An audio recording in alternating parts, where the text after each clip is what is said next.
Les stagiaires vont devoir prendre d'assaut un site d'orpaillage. Là, on les met en situation d'un cas concret, en fait, parce que dans quelques jours, dès qu'ils sortent du stage, ils sont sur le terrain. Donc, ils peuvent être amenés à faire ce genre de mission dans la foulée. Les hommes avancent de quelques kilomètres dans la crique Kunana. Leur mission, trouver et occuper un carbet de Garimperos, une habitation de forêt. Alors, tu recules un tout petit peu, tu prends légèrement à gauche, là, dans le trou. Non, à droite, ce sera mieux. Ok, c'est bon. Donc la mission commence ici pour vous. Investir un site d'orpaillage est une prise de risque de tous les instants.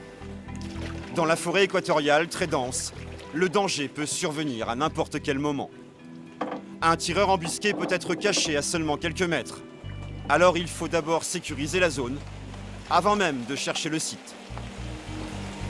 Donc là, ils sont à la recherche d'un layon. Donc un layon, c'est un itinéraire où circulent régulièrement des personnes à pied, donc ils laissent des traces. Donc leur objectif, c'est d'essayer de repérer ce layon. Un layon, un petit chemin tracé dans cette végétation par les allers et retours des Garimperos. Bien observer la végétation. Donc il arrive qu'on voit des choses comme ça, là, on a une branche complètement cassée. D'accord. Donc ça va indiquer une direction de marche.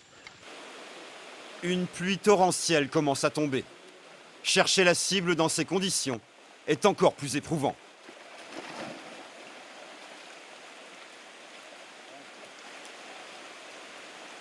C'est une première donc, pour les stagiaires. Donc, c'est vrai qu'ils éprouvent de la difficulté, ils ont du mal à se repérer.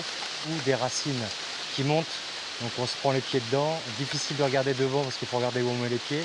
Donc c'est vraiment compliqué de progresser. Soudain, derrière quelques branchages, le carbet. Une cabane de forêt. C'est ici que vivent les Garimperos.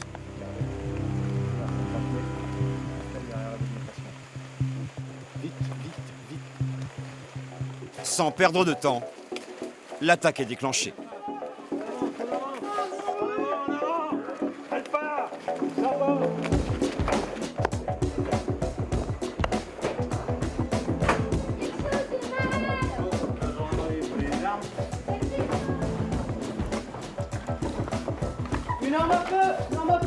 Une arme est retrouvée dans le carbet.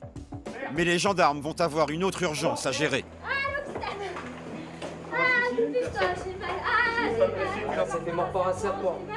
Cette militaire joue le rôle d'une femme Garimpero blessée. Pour les stagiaires, changement de priorité. Ils doivent la secourir. La blessure de serpent est habituelle dans la jungle. Fin du cas concret, les gars.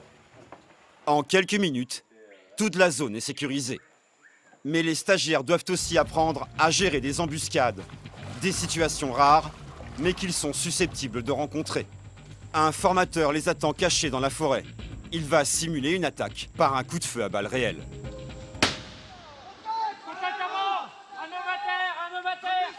Un des gendarmes simule une blessure par balle. Arnaud, compte rendu, qu'est-ce qu'on va faire? Y'a rien à signaler, je vois personne. Les gendarmes ne trouveront aucune trace du tireur englouti par la végétation. Il faut maintenant s'occuper du blessé. Le groupe de Alpha. Allez les gars, on groupe là. Vous allez chercher le blessé, vous le ramenez. En sûr. Ok, c'est bien pris, on bouge. Allez Alpha. Arnaud, à moi. Il y en a un qui peut prendre le secteur de tir devant, là. C'est Bravo qui prend devant. T'es touché Bravo où? devant. Charlie à gauche. Thorax. J'ai mal. Delta à droite.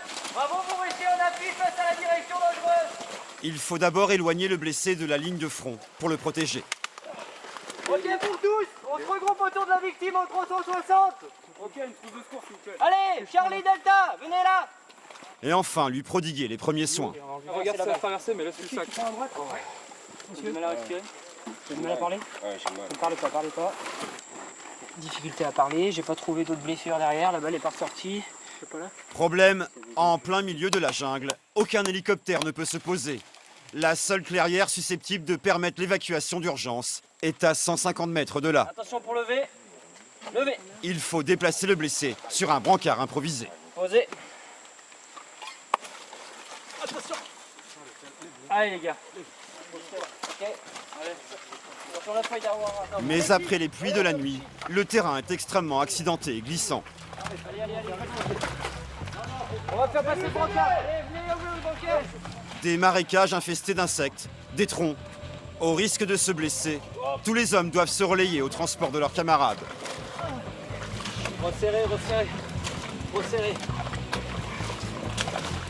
Revenez là, on arrive en mouvement pour pas avancer. Allez, prenez au milieu. 1, 2, 3, allez. La progression est lente. Il leur faudra presque 1 heure pour parcourir 150 mètres. Ok, c'est roulant. Dès qu'il y a un blessé qui est immobilisé, qui peut pas marcher, c'est pratiquement infaisable sur des grandes distances, quoi. Dernier obstacle à franchir, la rivière. On l'appelle ici une coupure humide. Le blessé doit passer la coupure humide sur un radeau. D'accord, vous démerdez. Vous avez du bois, vous avez du matériel dans vos sacs. D'accord. Il ne doit pas être mouillé. Un sac, les gars, Envoyez les sacs. Tous les sacs à dos sont regroupés pour être utilisés comme flotteurs. Le radeau rudimentaire est bientôt prêt à être mis à flot.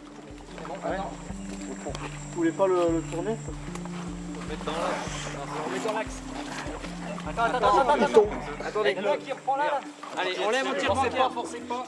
Il faut faire vite. Chaque minute compte pour multiplier les chances de survie du blessé. La traversée commence. Le radeau semble tenir. Un bon point pour les stagiaires.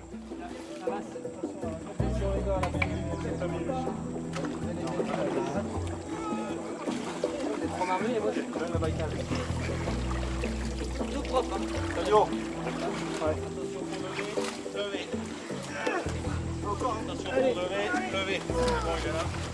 Le blessé est en zone sûre. C'est ici que les hommes pourront l'embarquer et l'emmener à la base.